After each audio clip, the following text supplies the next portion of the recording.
I want to talk about the Fabian Society, why it is them that is responsible for the demise of Britain today, how they've coordinated what we see today, whether it be immigration, anti-Semitism, wokeness, progressive ideologies, digital ID, grooming gangs, Islamification, and what will happen if this is not stopped, and what we can all do to stop it from happening. Are you aware of the Fabian Society? This is an organisation that is orchestrating all of today's troubles. The Fabian Society is a 140-year-old socialist think tank with communist ideals. It's a kind of a secret society whose objectives are to strategically destroy the establishment by stealth and strike when the nation is weak in order to create a communist state with state rule and control of the people.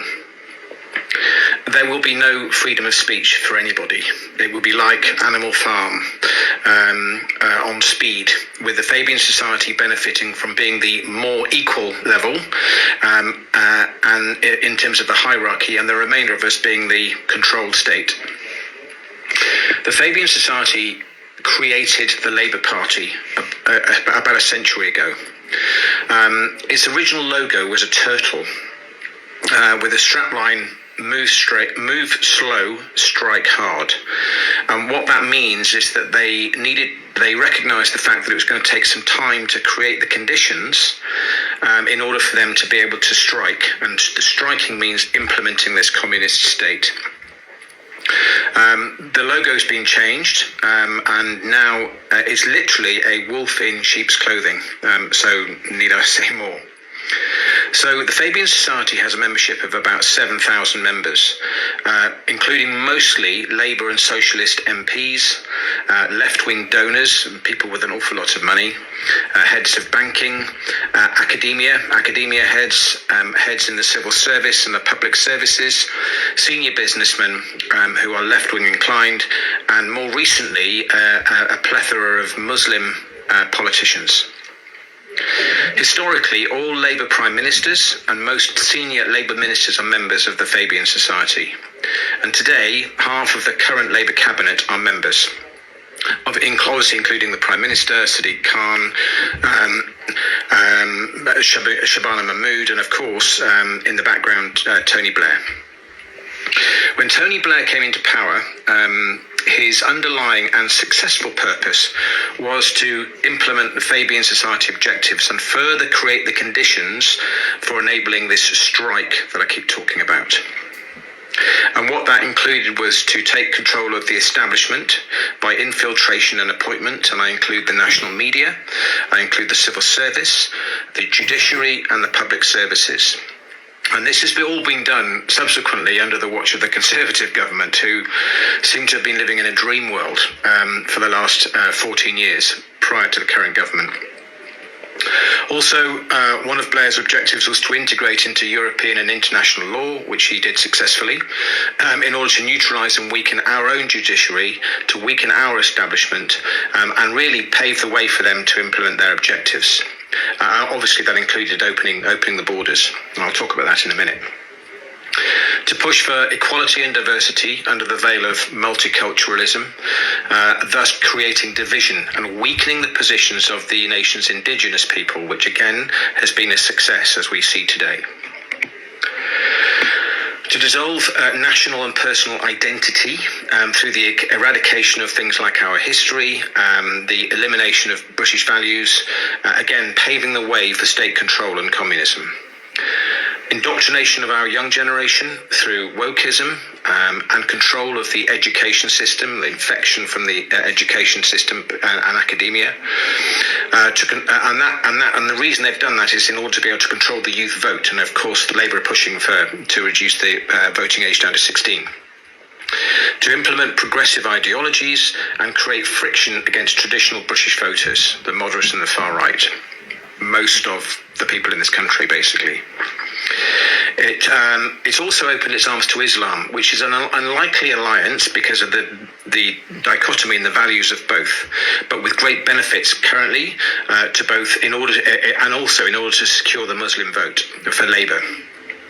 So Islamic fundamentalism, whether by ballot, immigration or bullet, will never align themselves with conservatism, because the conservatives have principles and they deal generally in fact, irrespective of the racist card that's been banded around. What they will do is they will align themselves to the left wing in pretty much every country that you go to, and the reason for that is that they can exploit the weaknesses of liberalism. Now, the Fabian Society know this. We're happy to accept them in because it means that they can secure the vote, and therefore they've allowed and encouraged this to happen. And we see this today by the protection of the Muslim community, covering up things like grooming gangs, its refusal to accept the fact that terrorist attacks in this country are part of sort of fundamental extremist Islam.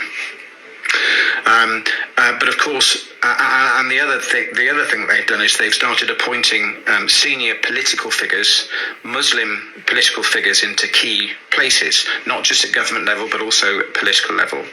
You combine that with through DEI, diversity, equality, and integration.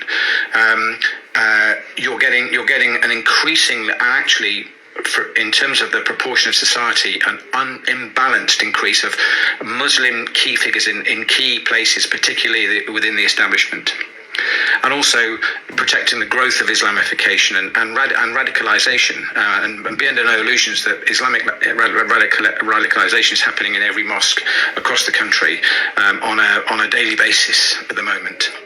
And I've already mentioned the grooming gang scandal, which I'm going to cover in another video.